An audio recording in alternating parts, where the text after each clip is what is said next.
Hey, Skillbite here, and I'm at Nelson Mazda in Murfreesboro. And in this video, I've got a Premium Plus CX-90.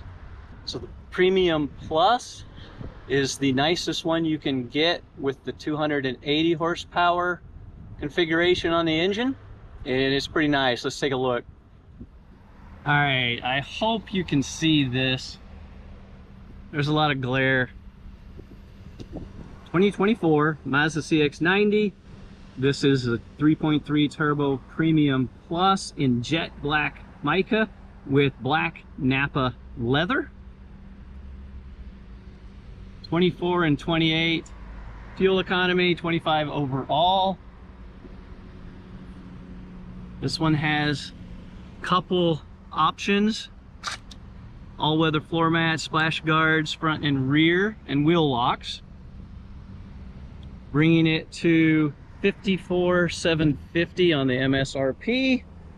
Hopefully one of these angles will let you actually read the sticker. I did a detailed review of the Preferred Plus, where I actually packed 8 people into it. So for a lot of the detail, you can look at that video. Link right here in the upper left and in the description. I'll be mostly focusing on the differences between this Premium Plus and the Preferred Plus in this video, but I'll give you a look throughout it so you can see what it looks like. On the front, you've got the chrome bar on the bottom that goes across. Gives it a nicer higher end look. Vents on the side are still real vents. The wheels, 275/45 R21, so they are definitely larger wheels.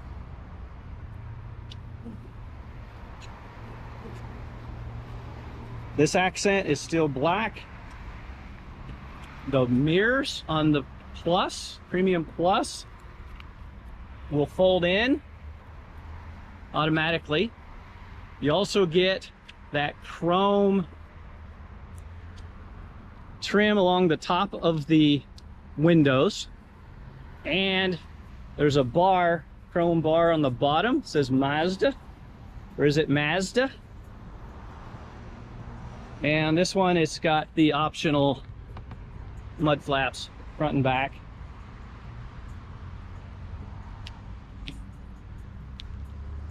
This one does come with a little shark fin because it has Sirius XM radio. You might be able to see the mica, the metallic in the paint from this shot.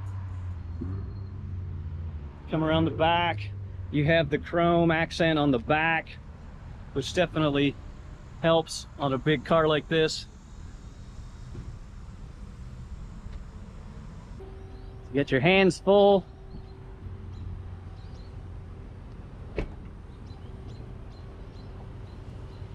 Hopefully you saw that on camera. I just moved my foot under it, key in my pocket. That opens it. Don't know if that'll close it.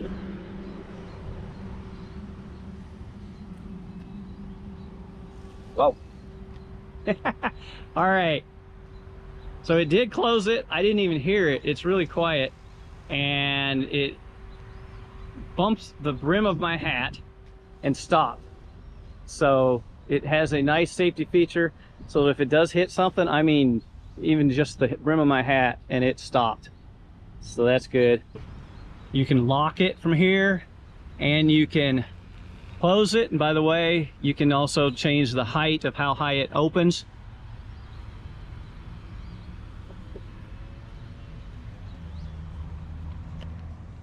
Engine configuration is exactly the same as on the Preferred Plus. Got the beauty cover, lifts up, can pull it out. Same engine, 280 horsepower, 332 pounds of torque. And that torque, by the way, is at 2,000 RPM.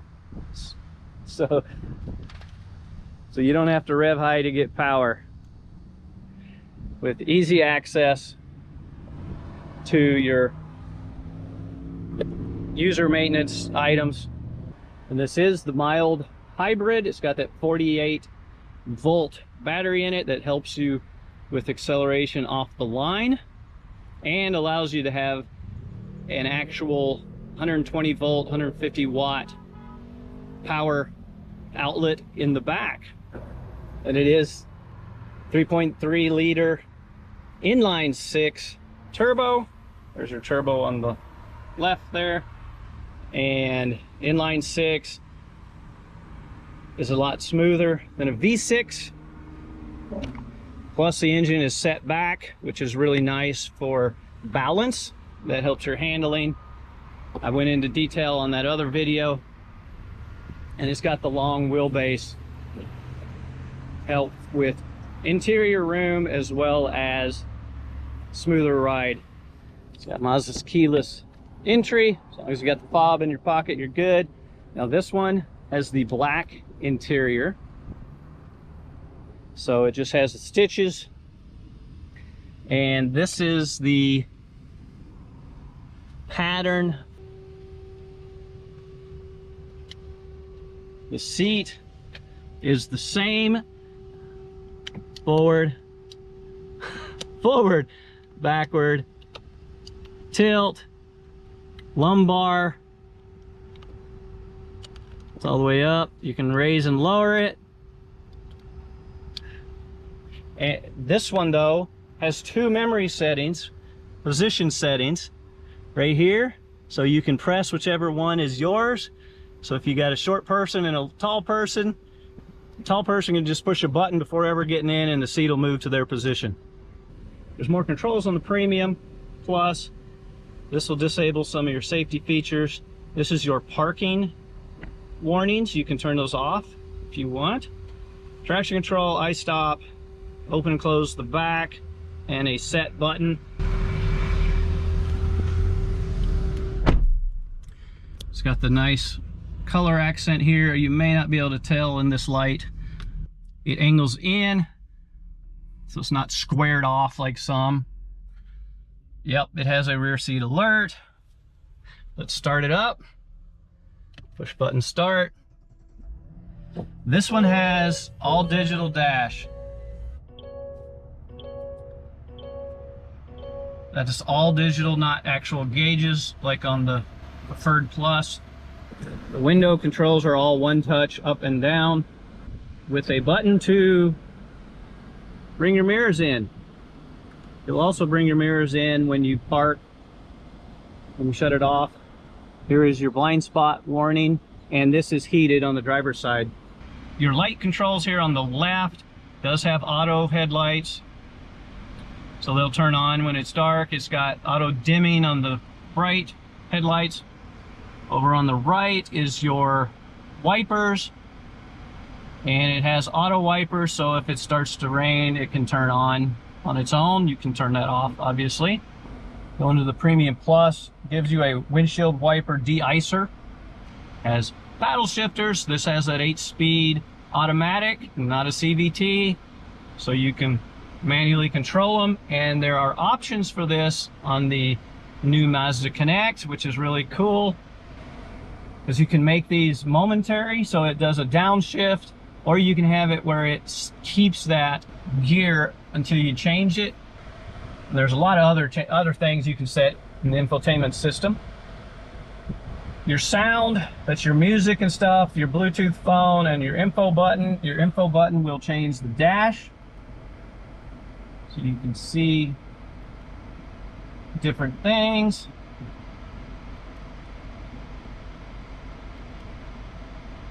You have your cruise control here, and your radar cruise control.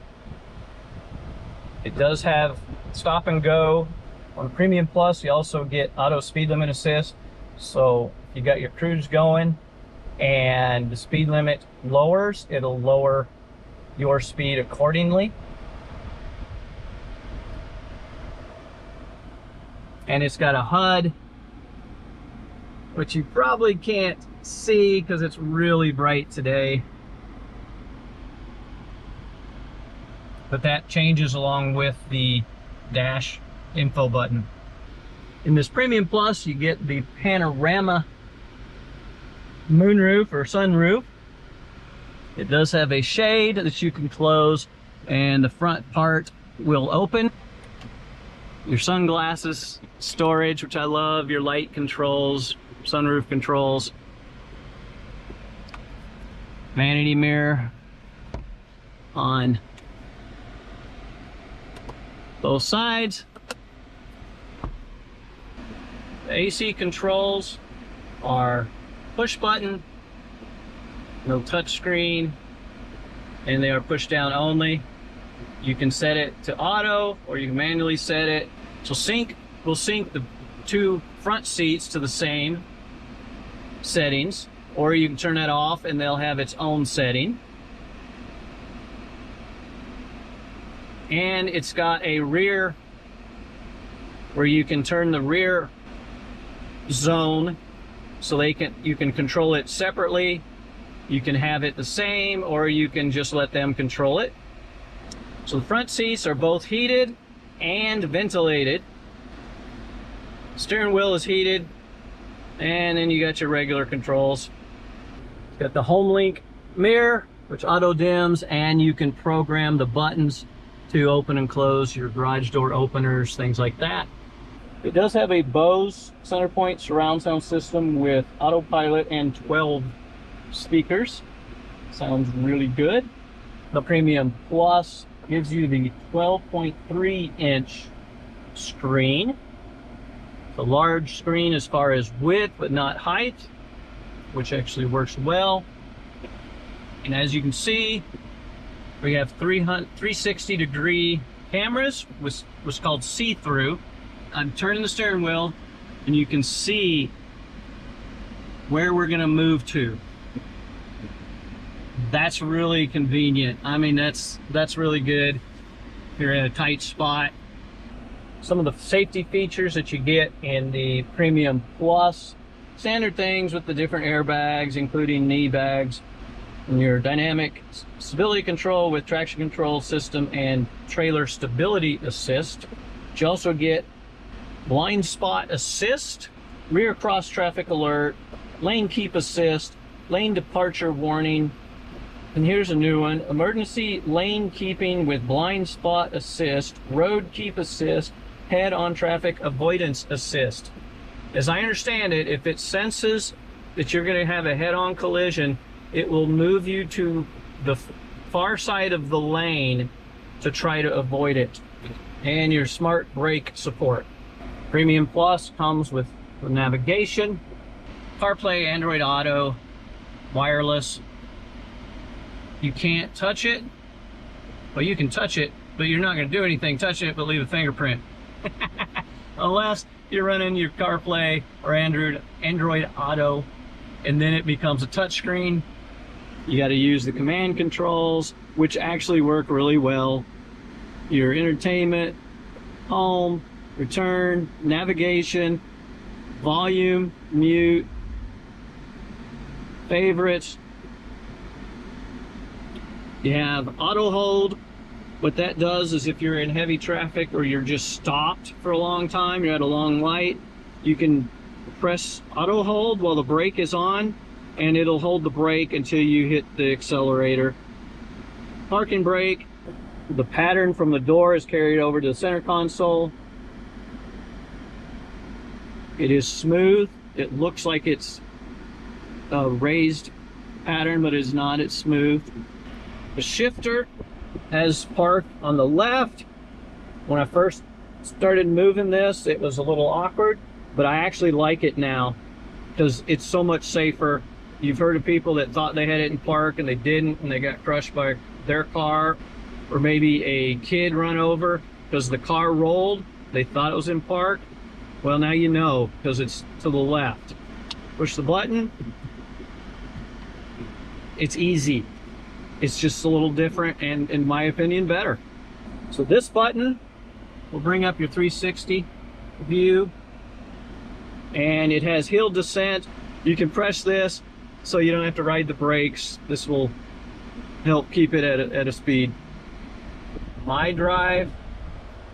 Let's look at your dash. This changes. So push it up and you'll get sport mode. The dash changes. Sport mode will emphasize performance. Your iStop will be disabled. It'll hold the engine RPM higher before shifting. And we go down to off-road mode. And there you go. Off-road will help you when you're on dirt or on a trail or something. Emphasizes traction. The center console, it is soft and it actually works as an armrest, but it's not real deep. You might be able to fit an iPad in there or something, size-wise, but it's not real deep. It has two USB-Cs. Passenger seat just has the forward, reverse, and tilt. Back doors open wide, and they match the front doors on the panel. Still has the VIP screens on the second row windows. You got map pockets, storage pockets on the back of both seats. Your premiums all have the captain's chairs. Arms, of course, raise and lower, and you can walk between them to get to the back. And here is the cup holder that folds up or folds down for you. USB-Cs, vents, and it can be controlled back here. And second row seats are heated. And there's your panoramic roof. They still got the steps. Still got the little handle to get out, the indentation to help you get out. Cup holders, the vents, the USB port, and a 40/60 rear seat. And if you have any questions as to how many people will fit, watch that Preferred Plus review of mine where I actually fit 8 mostly young adults in it, and I mean some real size ones. Now this one has the optional all-weather floor mats. Storage is the same as on the Preferred. A little bit under here, and there's your tools, spare tire tools. Spare tire is under there. And you have a little storage pocket there. Oh, almost forgot, you have a 120 volt 150 watt plug in the back, and then along with your 12 volt. And in my detailed review I give driving impressions and actual point of view driving and that type of thing, just to sum that up if you don't want to watch that. It handles like a Mazda. It handles much better than most of your SUVs, has the double wishbone suspension, the kinetic posture control, manages body roll. Feels like it's a much smaller vehicle when you're driving. It's actually kind of fun to drive, and it's a big 3-row SUV. Even with 280 horsepower, it's got plenty of power to pass, plenty of power to merge. And it's rear biased. So when you're pulling out, taking a right at a stop sign or something into traffic, your front wheels aren't going to spin on you because it's rear wheel bias. It's going to push and get you around that corner quicker. So I hope that was helpful. If so, please like, subscribe, comment, and good luck with your purchasing decision. Doug, how's the leg room? Actually, that's not bad. Good. Not It's bad. good. I just got big feet, you know. There you go, man.